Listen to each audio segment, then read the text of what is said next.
What's up, everybody? Welcome to the CanesInSight Daily Podcast powered by Anijar and Levine Accident Attorneys. We are continuing with these position breakdowns. We did quarterback, running back, wide receiver, tight end, offensive line. Now we're shifting to the defensive side of the ball and a position that the Miami Hurricanes are known for, which is defensive tackle. A lot of new faces, a lot of talented faces, particularly in the younger generation. So we'll get to those guys. First, a word from our friends at Anijar and Levine Accident Attorneys. If you or someone you care about has been injured in an accident, you could be entitled to significant compensation.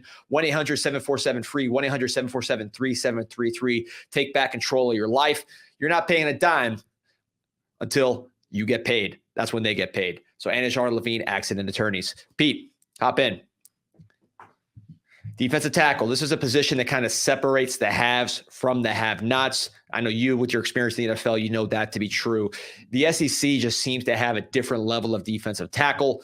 ACC, when they had it with Florida State in 2013, Clemson, the 2 years they won it with first-rounders, second-rounders, able to close the gap a little bit. But this seems to be a position that really separates the haves from the have-nots. Well, and it was a position going into the offseason that Mario and his staff understood they needed to get some reinforcements. Obviously, it's not like it was the most dominant position last year, but you did lose, a Leonard Taylor who, again, did not have a very consistent career at Miami, but he was a guy who ate up a lot of snaps at that position. Obviously, you lose Jared Harrison-Hunt. That wasn't, the plan necessarily going into coming out of spring, I should say, but they had to go reload, and they did that. I don't know if there's a hog molly, first, second round pick type in this group for this year, at least. But I think it could be a really solid group with some good depth as well, with guys who even at the back end of the rotation, hypothetically, I think can make some impacts on this roster. Yeah, and I'll be honest, I think you said it best, Pete. When I was kind of getting real hyped up on my drinking the Kool-Aid and thinking, could we be a national championship contender with this quarterback and some of the guys we have on offense? What keeps bringing me back is those defensive tackles. This is not Vince Wilfork, William Joseph, Matt Walters. It is not what Michigan had last year with 2 first-round defensive tackles, or what Georgia had the year before that. So kind of got to bring yourself back a little bit, unfortunately, and remember that to be that really championship-level team, you got to have first-rounders at this spot. I don't think we have those guys, at least in terms of the upperclassmen, maybe in the lower parts of the depth chart with the younger guys, the 5 stars that Miami was able to bring in this recruiting class. You're getting more of that truly special defensive tackle body type athleticism. We'll get into those guys. But one thing I can tell you about this defensive tackle group, they have significantly upgraded the age and maturity of the position. And quite frankly, I think this is a group, when you look at last year, some of the things we saw from some of the talented athletic guys in there that are departing, you could use a little more maturity and toughness and experience. And that's what we've done here in the transfer portal. And we'll start like we always do, talking about guys that are out the door. Obviously, we mentioned Leonard Taylor, Jared Harrison-Hunt. Branson Dean was a really solid player for Miami at times last year, coming over from Purdue. Not the biggest guy in the world, so I think he had some limitations there in terms of being able to eat blocks up and let some of the other guys do some work. But he was disruptive, quick first step.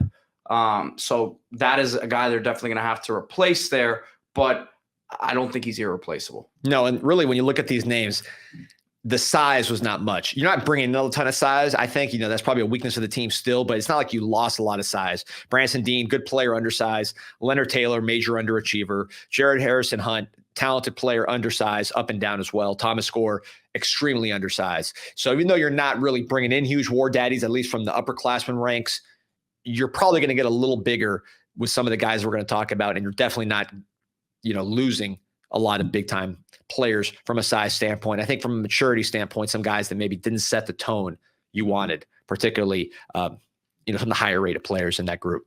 Yeah, and obviously Leonard Taylor being probably the guy you're mentioning there. And I was trying to be nice. Yeah, listen, I said consistency wasn't his strong suit. Obviously, he was very talented, but just that light bulb never seemed to really go off for him here. And look, that's, you don't want to always put it on the player here, but at the end of the day, he's the one who has to take responsibility, and he went undrafted. So I think the story told itself there. Obviously, we all hope that light does go off for him and he does what he has to do because he has the talent, obviously, to do it. So those are the guys out of the door. Thomas Gore is another guy that left, who honestly, I said it when he left because we didn't know who the replacements were going to be completely yet. And I said, look, this is a guy that you don't love to lose from a rotational standpoint. Obviously, he was not very big, but he did have some solid moments where he had to step up. I remember in particular that Texas A&M game where there were some injuries, and deep in that game made a couple plays. Again, not a world beater, but a guy who did get snaps for this team. I do think that Marley Cook, which we'll get into, is more of a more juiced up version of Thomas Gore, so to speak. So I don't think it's going to be, again, not completely irreplaceable, but those are the guys that Miami lost there. Yeah. And let's get into some of those replacements here, starting with Simeon Barrow. We've talked a bunch about his flirtation with Missouri after transferring to Miami. A lot of controversy there. Listen, there's a reason why Miami fought so hard to keep this guy on campus. He's a very, very good player, particularly a college player. Some of these guys, they might not be the pro prospects, but you put them in a college environment where their physical tools are more closer to above average. I think you'll see some of the things they do well play up, such as quickness, the maturity, and the toughness. This guy's listed 6'3", 290, probably a little smaller than that, at least in terms of height. Fifth-year player, 10.5 career sacks, 18.5 tackles for loss. I like to go back to these guys in high school and see what they were. This was a guy who was 252 pounds, really grew in college, but was very, very quick. 4.44 verified shuttle in high school, which is extremely quick for a defensive tackle. He's kept some of that quickness, and you see it. When we went and watched Derek Harmon and Simeon Barrow, the two Michigan State transfers, me and Pete were sitting here in this office watching games, and Harmon certainly was the bigger player, the more kind of NFL body-ish type guy. But in terms of who was making plays, Simeon Barrow was significantly more disruptive, never stopped moving, never stopped working, never stopped using his hands, moving around, making it tough on the guy blocking him, and the quickness really stood out. It's funny, when I was doing, prepping for the show, I forgot that there was the saga with him where he, almost left and decided to stay. So obviously a guy who was wanted by a lot of people. They tried to pry him away from Miami when he was already on campus. So excited about him. You said it, disruptive, right? Again, not a guy who's a 315, 325 pound guy who's going to be eating up space there, but a lot to handle for these interior linemen in terms of his quickness and ability to get upfield.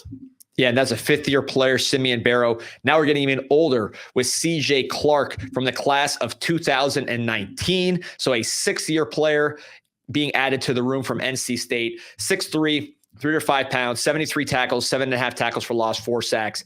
He wanted to come to Miami to play more of a penetrating style. He was asked to two-gap a lot more at NC State than he will at Miami. So, he's able to use his quickness more at the University of Miami. This is a guy in high school, 4.62 verified shuttle. I mentioned the 4.44 for Simeon Barrow. 4.62 is still extremely quick, way, way above average, especially for a 306-pounder, which he was in high school as well. So the guy with a lot of quickness, and I think he gets a chance to show it now at Miami. NC State, a very rugged defense, well coached. So this guy's coming in ready to rock. He gave Matt Lee a lot of problems last year when you go back and watch that film. Seeing him in spring, he had a pick 6, really was active and looked to me like an upgrade over what Miami had last year after watching him in spring. Of course, Simeon Barrow from Michigan State transferred after spring, so I haven't seen him on campus. But Clark, having seen him, apples to apples, he to me looked like a better player than really anybody that Miami had last year at that position when you combine the sturdiness, the ability to hold his own and not get pushed off the ball, but also penetrate when needed.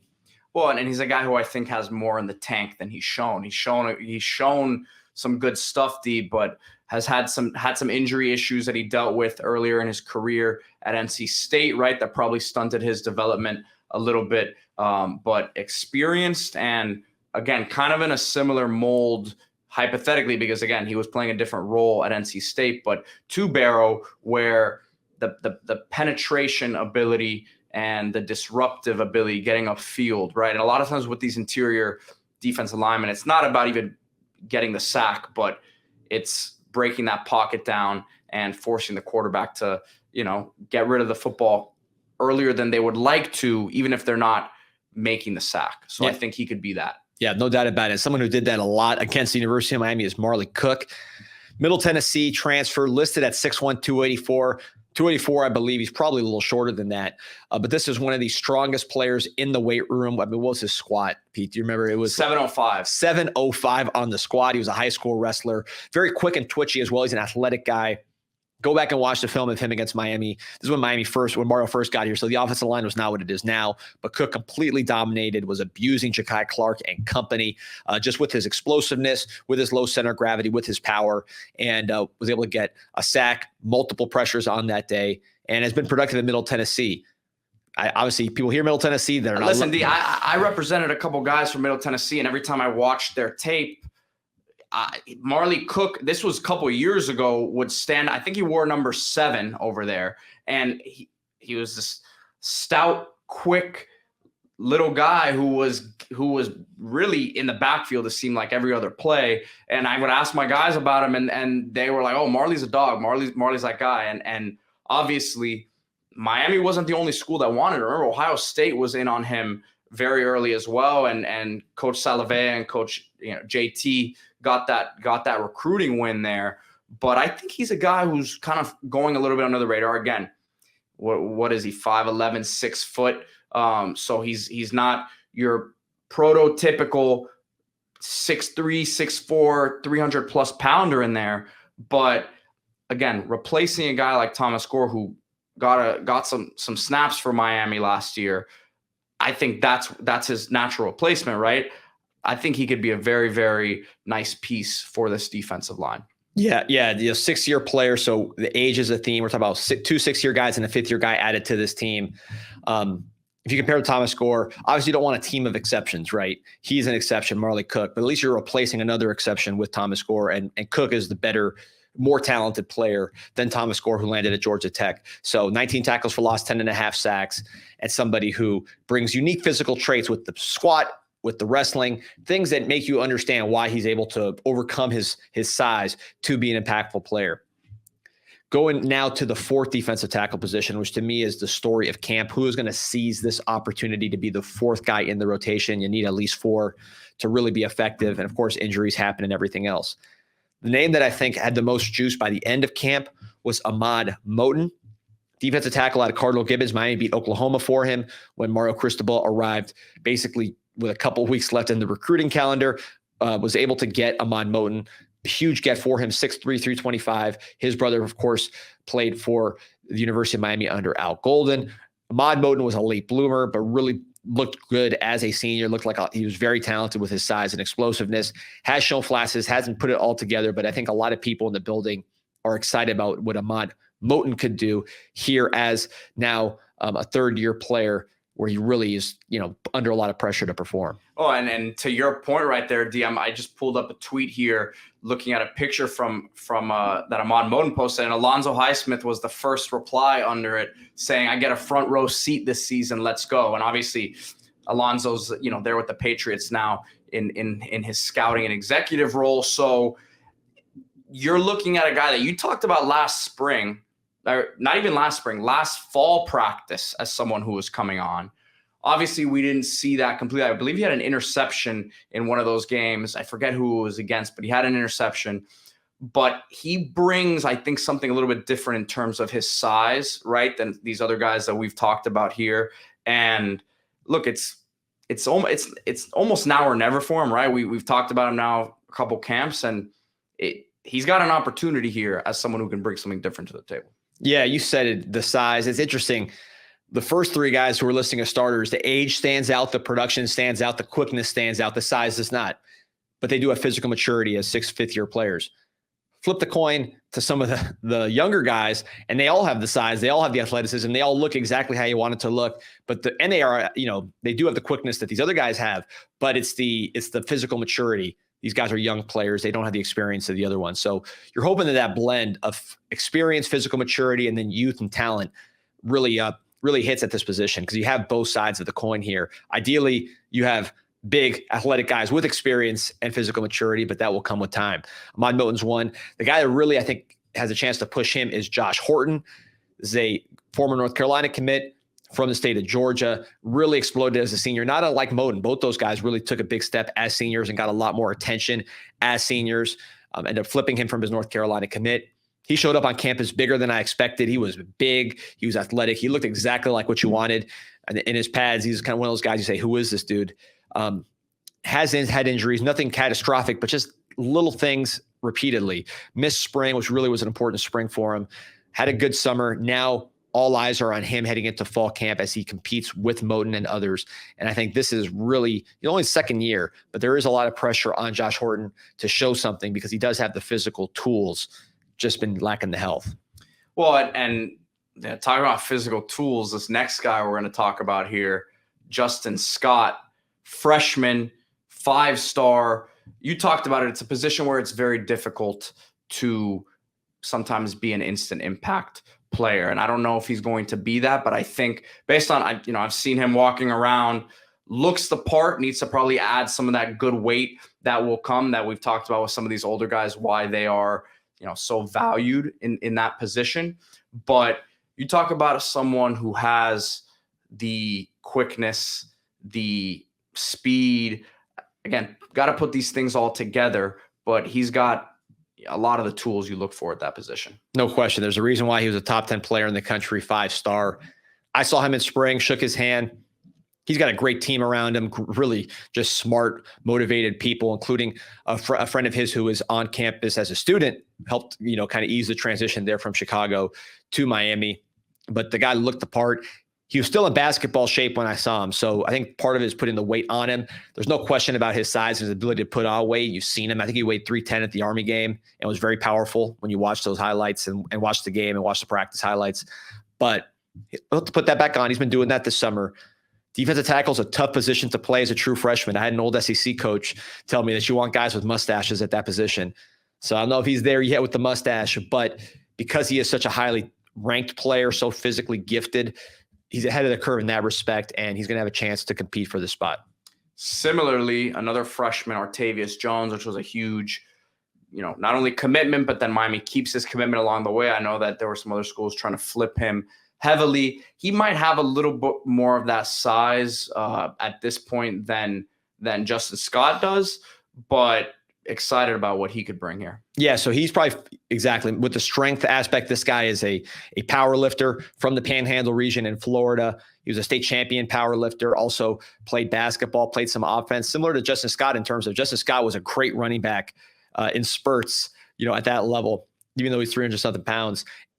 A basketball player as well. So you have two guys that you're bringing in that play basketball, play offense in football, and really have defensive tackle bodies. You can't ask for much more than that. With Jones, I mentioned the powerlifting, that aspect, he's advanced, but probably in terms of technique and just level of competition, he's less than some of these other guys. So in some ways he's advanced, in some ways he's raw. He was a little nicked up to start summer conditioning. So again, he's got steps to get to play on the field, but everybody who saw him was raving about the size, the athleticism, the attitude. This guy could be a special player. One of my favorite guys to watch in the class. Speaking about size, next up here we have Anthony Campbell, who might be the biggest defensive lineman on the team. Not might, he is. I don't know what the weight. The height and weights on the roster are kind of fluctuate, right? So we don't really have anything updated there. But Anthony Campbell is a guy came over from Louisiana Monroe. Correctly, and look, they didn't play all that much last year, but looks really good coming off the bus. Yeah, and he's an experienced guy, but also still raw. He's originally from Jamaica. 6'7" is very difficult in terms of leverage when you're playing that defensive line. But of course, Calais Campbell, Hall of Fame caliber player, similar size there. Campbell's one that you see him a couple of plays. Again, he loses leverage and gets washed out. Other times he dominates. I mean, if you watch the spring game, watching spring practices and scrimmages, he made his fair share of plays against some pretty good offensive linemen. It's just the consistency factor with him, which is difficult because of his height. Played a little bit of end, probably projects better at tackle, but he can play both. And he, to me, is somebody you got to find out what he does well. Obviously, kick blocking, that's the one area you could see him playing, pretty well in special teams. But see what he does best and put him in that position, because I've seen him make enough plays. He's got to be able to contribute somehow. Just a matter of finding out where he is best. And then we'll wrap things up here with Armando Blunt, who is one of the highest rated players of his class. And then, of course, reclassified, and a guy out of Miami Central keeping that pipeline going, who, was as heralded as anybody. I think look, understanding that he's younger than most coming in at his class at this position, as we've alluded to, there will be growing pains there, D. I think probably someone who has that inside-outside versatility, a la Ruben Bain, Akeem Mesidor. We'll talk about those guys later this week. But it's really big to get him in the program, even if you're not expecting him to be a day one immediate, not just starter, but someone in the rotation. Important to get a guy like this in the program who, we talk about it all the time, seems to have it together off the field, seems very mature, not only for his age, but just in general, right? And we've already seen, you see this picture right here, we've already seen him put some good weight on in his time in Miami. Yeah, you talk about versatility. Before I even get to Marlon Blunt, I got to talk about Canes, where the versatility to sell Heat, Marlins, Panthers, Dolphins, of course, Miami Hurricanes, you name it, caneswear.com and the store in Davie. They will take care of you for whatever your Miami sports fans' needs are. It is heaven for a Miami sports fan. It's a summer, load up, get ready for the season, get ready for the beach. They can take care of you both ways. Koozies, coolers, and of course, all the game stuff you need to get ready for game day, caneswear.com. But back to Blunt. One of my favorite players in the class. I mean, if Elijah Lott's my favorite player on offense, I say Blunt might be my favorite player on defense. This is a guy who's going to play the entire freshman year at 17 years old. The entire freshman year at 17 years old. That's unheard of at that defensive tackle position. Can play end as well. His body will eventually grow into a tackle, but you see him early on playing some end. This is a guy who won state championships in the throwing events. I believe the shot put as a true freshman. So it shows you his explosive power, extremely productive at Dillard, then later at Central. I think he ran a 4.8 on the laser. So all the athletic markers and the explosiveness markers and the production markers are there. And then what I love, this guy was a valedictorian of his school. So youth, athleticism, size, power, multi-sport background, and then production in high school, pedigree with the schools he's been at, and then IQ to top it off. So to me, when you look at Armando Blunt, he checks every box. I just hope it's hard when you're an early enrollee. There's mixed results with some of those guys. Don't rush him in. He had a shoulder injury in camp that kept him out, or in spring that kept him out there. Work him in slowly, put him in positions to succeed, and then you will get the best out of him sophomore year, junior year, and then possibly off to the pros, because this is a very, very special talent with a unique package of skills that will allow him to be successful. I'll correct you on one thing, D. It's not unheard of. Amobi Okoye was played in 13 games at 16 years old as a D tackle at Louisville, and I think he was drafted at 19 years old in the first round. So there is a precedent for it, but I'm with you. I think that, again, going back to what I said, to get him in the program essentially a year early, right, and accelerate that process, because if he stays in high school this last year, yeah, he's going to get bigger and he's going to continue to develop, especially at Central, which obviously does a great job with those guys. But to get him here, you can really now expect, and look, I don't want people to think that I don't have high hopes for this guy, but I'm just being realistic in terms of the position and the maturity needed to be a guy who's getting meaningful snaps at that position. I think next year, you're really looking at a guy that could be a big part of this interior defense line. Obviously, you're going to be losing some guys because these guys are, the Marley Cooks of the world, the CJ Clarks, the Simeon Barrow are here for 1 year and out. So you look at that next crop of players, and I think he can be a real building block for this defense. Yeah, and if you talk about the national we're trying to get to the ACC championship threshold, which I think we can do with this duct tape defensive tackle room with the experience mixed in with the talent.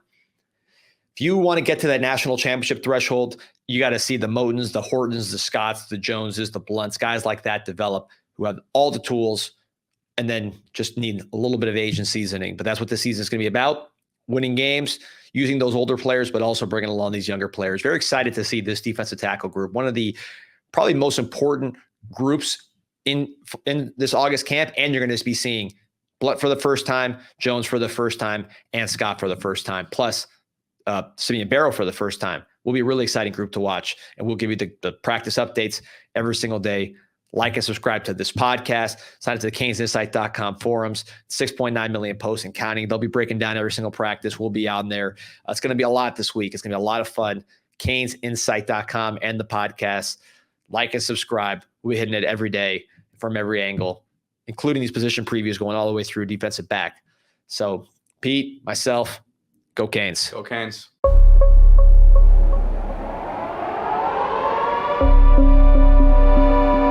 Yeah, this an insight to the Canes, and you know we ain't playing no games. Joaquin said dominate, so that's what we do. Home of the legends and 7th floor crew, down in Miami where hurricanes brew. You here for the rumors, we bring you the news, cause it's all about the you, and nobody do it like CanesInSight. Nobody do it like CanesInSight. Nobody do it like CanesInSight. Nobody do it like CanesInSight. It's CanesInSight.